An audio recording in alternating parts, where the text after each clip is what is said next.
Champ, champ, champ, champ. Perfect, perfect, perfect, champ, champ. I was gonna rip his heart out. I'm the best ever. I'm the most brutal and vicious and most ruthless champion there's ever been. There's no one to stop me. Lynx, conqueror, no, I'm Alexander. He's no Alexander. I'm the best ever. There's never been anybody as ruthless. I'm Sonny Liston. I'm Jack Dempsey. There's no one like me. I'm from Nairclaw. There's no one that can match me. Michael Bell, formerly known in Hartford as Michael Knockemout Bell.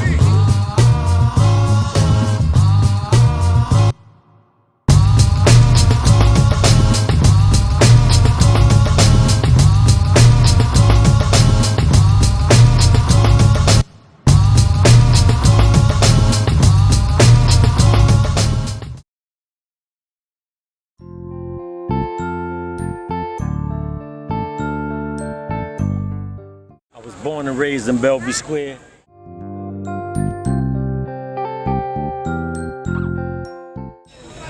It was my mother, my father, 5 sisters, and an older brother.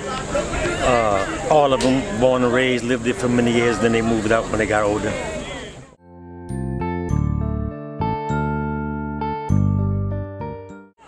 Eight years to 12 was beautiful. Those were the years. My father always worked 3 jobs when he was home. He worked full-time maintenance in the afternoon. I would stay after school and work with him. I would go to the boxing gym. He would come pick me up. Then I would work the taxi cab the rest of the night till about 12 o'clock. Friday, Saturday, and Sunday, we would work security at Trinity College. He was a security guard, and I would do the rounds with my father. So my home life was great, you know, and he paid me each week, so I had a check coming every week, and you know, I was the baby boy, so of course I was spoiled. Okay.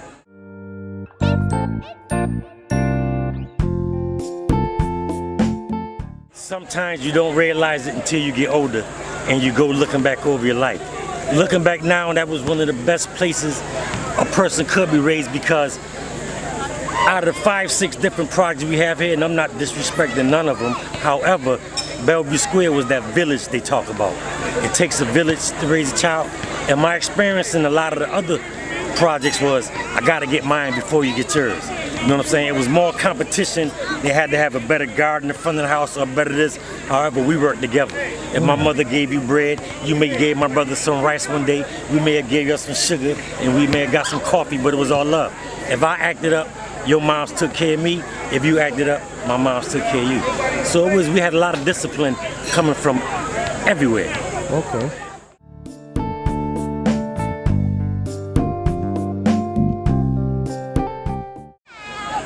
The original, my first original families would have to be the Canty family, the Grice family, the Great family. Then there was Miss Gwen Reed. She was alone, but we were all her family. And then there was the Garrisons. That was building 3. Then we had the Gillespies, the Jennings, the Dalleys. We had the Howards. We had, you know, it's not a family you can name that I felt close to at one time or another, or somebody in the family.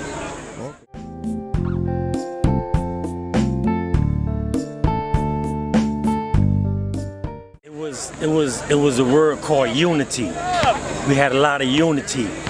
We even had the Black Panthers coming through visiting, and they taught us upon a lot of that. First and foremost, we had Brother Kyle Hydrix from Sands Everywhere School, and we had Brother Earl. They had history teaching days all the time. They taught us, they played the Congos, they taught us about the African history. They also never left out the Puerto Rican history. So we learned about the Puerto Rican history, we learned about the Black American history, and then we learned, of course, what we had to learn for school. But they taught us a whole lot about unity. If Ernie Canty was here, he could name the 12 days of Kwanzaa, or how many days it is. I can't remember them, but he remember it all. Ernie Canty is the one for that question there. But we stuck together. You know, we were brought up together. Bellevue Square, it was unity. We had a thing back then, and a saying, and it was, you can't get no reputation off of me. You know, and that meant anybody from Bellevue Square. Anywhere we went, you can't get no reputation off us.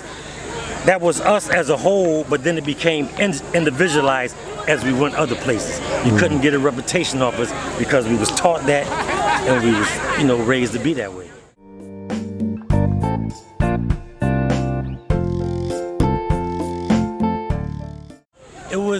was basically because of my friends. All my friends at one time played all the different sports. Some played basketball, Billy Cruz and them, and Rory and them, and then you had some playing football and some playing other sports. I was short and a little too chubby, you know what I'm saying? And I just wanted a trophy and a girlfriend because all my friends had a trophy and they had a girlfriend. So I went down to the gym mainly to lose weight. It wasn't to box, it was just to lose weight. And it became a sport I fell in love with, and 9 champions out of that today, you know. 9 amateur champions out of that today.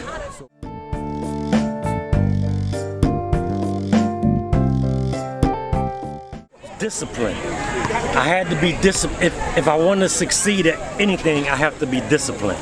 There's no way I'm gonna succeed at anything if I don't have any discipline. I have to learn to follow the rules, you know, because a lot of us grew up in the hood. You know, we have that complex against authority.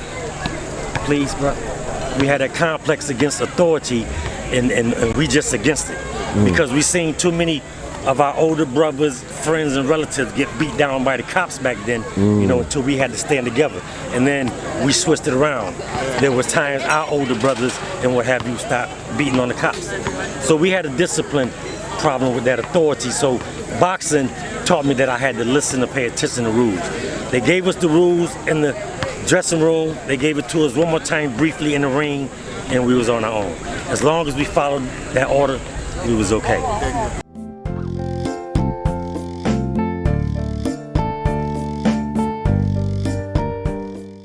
I would give it to the most glamorized, the most awarded boxer that we have out of Bellevue Square, and that is Michael Machine Gun Oliver. I love Marlon Stalin because I was a big part of his history, his winning and his fighting. But Mike Machine Gun Oliver was the kid that I would have punched me in the stomach as I bounced and danced around to get my stomach tight. And he came up to be his name. He was a machine gun. Eddie Reynolds, the Jennings brother, Leon Jennings, Michael Jennings. Can't think of the other brother right now. All them guys, man. All of them that came before me. Stephen Hilliard. We even had the brother Robert down here that sell items up on Barber Street, clothes and perfumes, and so many of them. We had Herb Darity. You know, we had Pookie from Charter Road, Pookie Henderson from Charter Road. You know, we had Wilbur Henderson from Albany Avenue. Many of them. Calvin Anderson, God bless his soul. The day Calvin Anderson died on the trip to Poland was my first championship ever.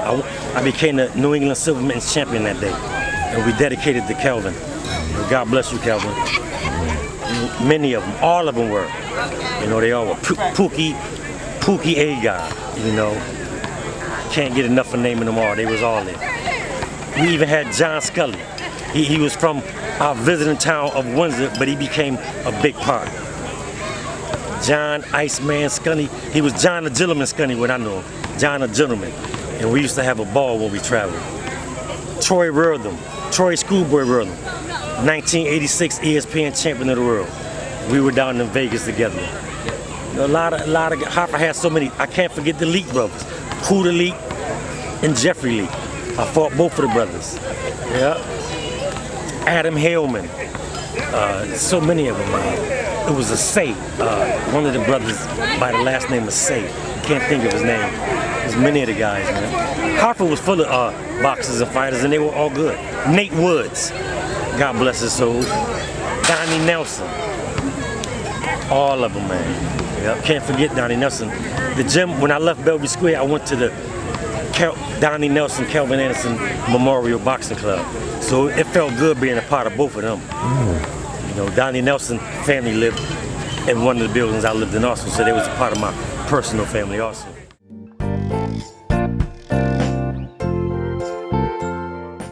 Oh man, that broke my heart. Cause that's your memory. It's like everything is packed up in the square, and when it was gone, where's my luggage? You know, something was missing. I was lost. You know what I'm saying? He over there, she's over there. It was like the village.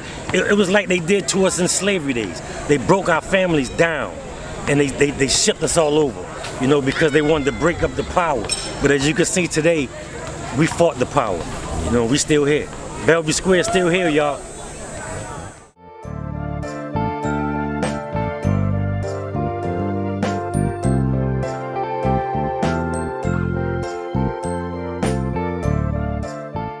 Upcoming childhood, man, I gotta give a shout out to Ernie Perney Canty, Keith KG Wop, Tom Gillespie, Darren Trutwell, Rory Taylor,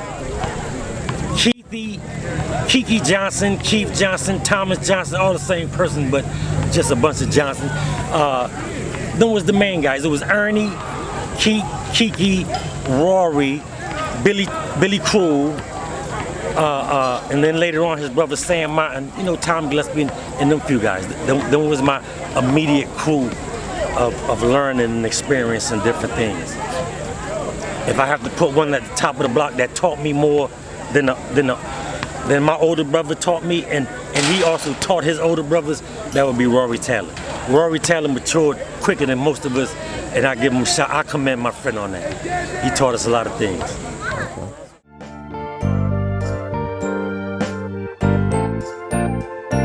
Shout out to the champ. Love you, champ. We couldn't do it without you. You keep us together when we're not together. We appreciate you. That's right.